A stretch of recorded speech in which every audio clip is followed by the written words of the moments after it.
बिस्मिल्लाहिर्रहमानिर्रहीम। अस्सलाम वालेकुम स्टूडेंट्स ऑफ क्लास 7। बेटा आज हम लोग exercise number 1.3 national book foundation question number 2 करेंगे।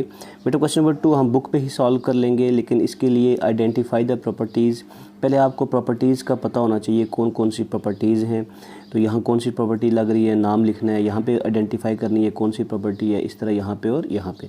तो ये 5 पार्ट्स हैं। इसके लिए हम लोग पहले प्रॉपर्टीज़ को स्टडी कर लेते हैं। तो बेटा जी प्रॉपर्टीज़ ऑफ मल्टीप्लिकेशन देखें। इससे पहले हमने 1.2 में कुछ प्रॉपर्टीज़ पढ़ी थी, सेम यही प्रॉपर्टी पढ़ी थी, कम्यूटेटिव प्रॉपर्टी। तो बेटा 1.2 में commutative property with respect to addition थी, ठीक है। यहाँ पे commutative properties with respect to multiplication है, यानी कि मल्टीप्लिकेशन में कम्यूटेटिव प्रॉपर्टी कैसे होती है। तो वहाँ पे भी हमने ऑर्डर चेंज किया था, यानी हमने क्या किया था, a plus B equal to, order इनका चेंज कर लिया था, पहले b को लिख लिया था फिर a को। तो ये हमारे पास क्या थी, कम्यूटेटिव प्रॉपर्टी एडिशन थी। तो यहाँ पे भी सेम यही काम होगा, a multiply b equal to b multiply a करेंगे, ऑर्डर चेंज कर देंगे, दरमियान में मल्टीप्लाई का साइन होगा। तो ये वाली हमारे पास क्या है, कम्यूटेटिव प्रॉपर्टी है बेटा, ठीक है। तो ये हमारे पास कम्यूटेटिव प्रॉपर्टी हो गई। चलते हैं अगली प्रॉपर्टी की तरफ जी। तो बेटा जी नेक्स्ट हमारे पास वहाँ पे भी एडिशन के मामले में associative property with respect to addition थी, यानी कि विद रिस्पेक्ट टू एडिशन थी प्लस, और यहाँ पे ये विद रिस्पेक्ट टू क्या है, प्लस नहीं है बल्कि विद रिस्पेक्ट टू क्या, यहाँ पे हम लोग लिखेंगे इसको विद रिस्पेक्ट टू मल्टीप्लिकेशन। अब वहाँ पे हमने क्या किया था कि a plus B plus C equal to a plus B plus C किया था, ठीक है बेटा, a plus B plus C किया था इस तरह से। तो यहाँ पे देखें जहाँ जहाँ प्लस है वहाँ पे हम लोग मल्टीप्लाई कर देंगे, तो सेम वही प्रॉपर्टी हमारे पास क्या हो जाएगी, associative property with respect to multiplication. तो अगर हमारे पास 3 नंबर्स हैं, a multiply B multiply C, पहले हमने a और b को मल्टीप्लाई करना है, जो आंसर आएगा c से मल्टीप्लाई करेंगे, equal to a multiply b multiply C means, यानी पहले ब्रैकेट को सॉल्व करना है, जो आंसर आएगा a से। तो दोनों की साइड्स बराबर आएंगी, तो ये हमारे पास क्या होगी, associative property with respect to addition. अब देखिए यहाँ नीचे उसने एग्जांपल भी दी हुई है, -2 मल्टीप्लाई 7 मल्टीप्लाई 4, फिर -2 मल्टीप्लाई 7 मल्टीप्लाई 4। तो ये हमारे पास इसको हमने प्रूव करना है, दोनों साइडों का आंसर हमारे पास -56 आया। इस तरह अगर फ्रैक्शन की फॉर्म में क्वेश्चन दिया हो या डेसिमल की फॉर्म में, तो दोनों साइडें इक्वल आएंगी, और ये फॉर्म अगर दी होगी हमारे पास, ये वाली फॉर्म, तो ये हमारे पास क्या होगी, एसोसिएटिव प्रॉपर्टी। आगे बेटा आती है हमारे पास आइडेंटिटी प्रॉपर्टी। देखिए बेटा आइडेंटिटी प्रॉपर्टी क्या है हमारे पास। अब वहाँ पे हमारे पास थी एक एडिटिव आइडेंटिटी, यानी कि ज़ीरो, अगर किसी भी चीज़ में ज़ीरो ऐड करें, किसी भी वैल्यू में, फॉर एग्जांपल 100 में हम ज़ीरो ऐड करते हैं तो आंसर सेम रहता था। तो ज़ीरो जो था हमारे पास क्या था, एडिटिव जो है आइडेंटिटी थी। अब यहाँ पे हम बात करेंगे मल्टीप्लिकेटिव आइडेंटिटी और आइडेंटिटी प्रॉपर्टी की। देखें कह रहा है the product of a rational number and 1, rational number और 1 का जो प्रोडक्ट है, यानी कि रैशनल नंबर, कोई भी रैशनल नंबर को 1 से मल्टीप्लाई करें, प्रोडक्ट मीन्स मल्टीप्लाई, तो आंसर क्या आएगा, is the same original number, answer original number ही रहेगा। फॉर एग्जांपल मैं 9 मल्टीप्लाई 1 कर देता हूँ, तो आंसर क्या आया, 9, ठीक है। मैं 1/2 मल्टीप्लाई 1 कर देता हूँ, तो आंसर क्या आया, 1/2। तो ये कहता है कि अगर रैशनल नंबर का जब 1 से प्रोडक्ट लेते हैं तो सेम आंसर रहता है जो पहले नंबर था। For example a multiply 1 equal to 1 multiply a equal to, answer क्या रहेगा, a ही रहेगा। तो नंबर 1 जो है हमारे पास, number 1 is called the multiplicative identity. 1 को हम लोग क्या बोलते हैं, मल्टीप्लिकेटिव आइडेंटिटी। तो मल्टीप्लिकेटिव आइडेंटिटी बेटा क्या होता है, ऐसा नंबर कि जिसके साथ हम कोई वैल्यू मल्टीप्लाई करें तो वैल्यू सेम रहे, तो वो तो 1 ही होगा ना। तो 100 को अगर हम मल्टीप्लाई करें 1 से तो आंसर 100 ही रहेगा, ठीक है। तो 1 इज़ मल्टीप्लिकेटिव आइडेंटिटी। ओके बेटा, उम्मीद करता हूँ आपको ये तीनों प्रॉपर्टीज़ समझ आ गई होंगी। बेटा जी नेक्स्ट हमारे पास है डिस्ट्रीब्यूटिव प्रॉपर्टी। तो डिस्ट्रीब्यूटिव प्रॉपर्टी में बेटा क्या है हमारे पास, देखें कह रहा है कि अगर हमारे पास 3 नंबर हो, तो product of the rational number a and b plus C, यानी a को अगर हम b प्लस सी से मल्टीप्लाई करें, फॉर एग्जांपल ये देखें यहाँ पे a मल्टीप्लाई ब्रैकेट डाल के b plus C equal to a, पहले b से मल्टीप्लाई करके लिख दिया हमने, दरमियान में ये प्लस का साइन था, प्लस लगा दिया, फिर a को c से मल्टीप्लाई किया। तो ये हमारे पास क्या है, डिस्ट्रीब्यूटिव प्रॉपर्टी है, मल्टीप्लिकेशन ओवर एडिशन।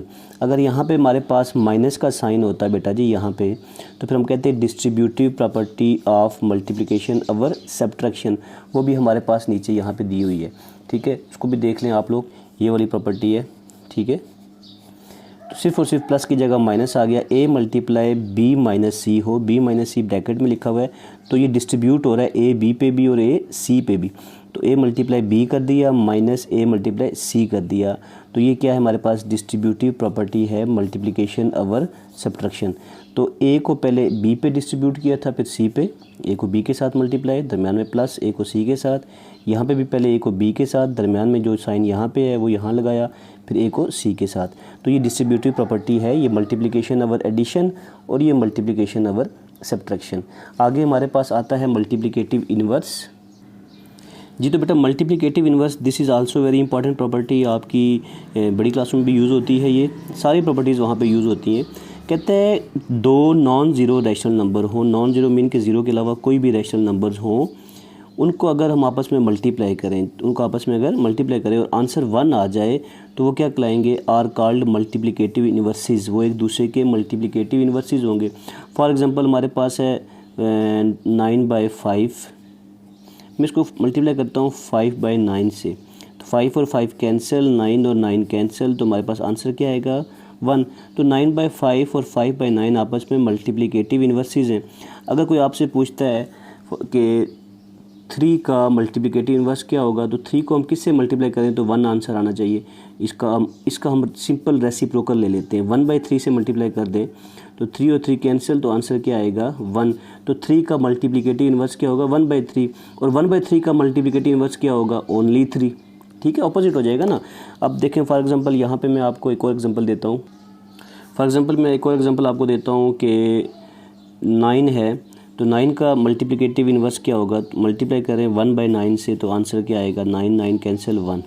फिर वो पूछता है कि आपके पास 1/9 है, तो इसका मल्टीप्लिकेटिव इन्वर्स क्या होगा, तो 1/9 को 9 से मल्टीप्लाई करें ना, तो 9 और 9 कैंसिल, तो आंसर क्या आएगा 1। तो 1/9 का मल्टीप्लिकेटिव इन्वर्स 9 होगा, 9 का मल्टीप्लिकेटिव इन्वर्स 1/9 होगा। ठीक है बेटा, ऑपोजिट यानी कि जो वैल्यू दी होगी उसके रेसिप्रोकल से मल्टीप्लाई कर देंगे तो हमारे पास आंसर आ जाएगा। तो यहाँ पे देखें ये 3/4 था, तो इसका रेसिप्रोकल ले लिया, उलट कर दिया 4/3, तो 4 4 कैंसिल, 3 3 कैंसिल, तो 1 आ गया हमारे पास। ठीक है, अब देखें आगे।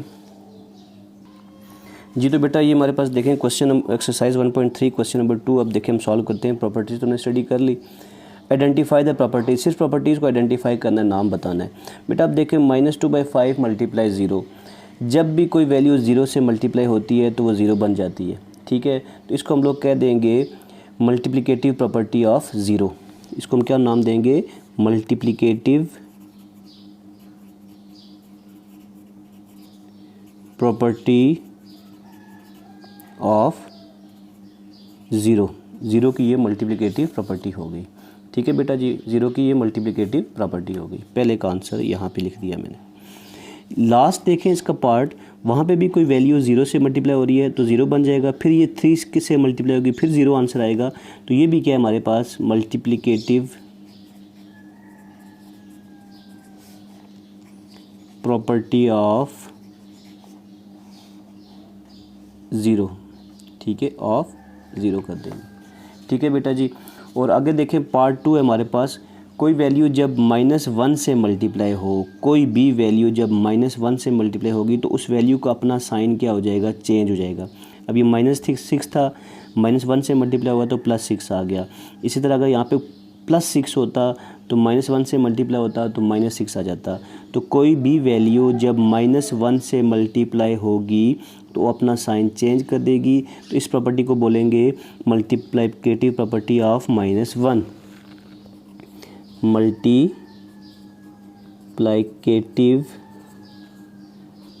Property of -1। ठीक है बेटा जी, अब ये वाली प्रॉपर्टी हमने अभी स्टडी की थी। ये हमारे पास a है मल्टीप्लाई b है मल्टीप्लाई c है, यहाँ पे ये a है मल्टीप्लाई b है मल्टीप्लाई c है। तो जिस तरह हमारे पास associative property with respect to addition थी, यहाँ पे ये एसोसिएटिव प्रॉपर्टी है विद रिस्पेक्ट टू मल्टीप्लिकेशन। तो ये हमारे पास क्या है, एसोसिएटिव प्रॉपर्टी, एसोसिएटिव प्रॉपर्टी, और आपने साथ में लिख लेना है विद रिस्पेक्ट टू ये मल्टीप्लिकेशन है। ओके बेटा, तो नेक्स्ट हमारे पास देखें -41 मल्टीप्लाई बाय 1, तो ये हमारे पास क्या आइडेंटिटी प्रॉपर्टी है, ठीक है। जब भी कोई वैल्यू 1 से मल्टीप्लाई हो तो वो वैल्यू सेम ही रहती है, ये भी हमने स्टडी की है इसी वीडियो लेक्चर में। तो जब कोई वैल्यू 1 से मल्टीप्लाई हो तो सेम रहती है, इसको बोलते हैं आइडेंटिटी प्रॉपर्टी, आइडेंटिटी प्रॉपर्टी, ठीक है बेटा। और ये हमने कर लिया। तो यहाँ पे बेटा क्वेश्चन नंबर 2 हमारे पास सॉल्व हो गया। नेक्स्ट वीडियो में इंशाल्लाह हम लोग क्वेश्चन नंबर 3 सॉल्व करेंगे। दुआओं में याद रखिएगा, अपना ढेर सारा ख्याल रखिएगा। अल्लाह हाफिज़।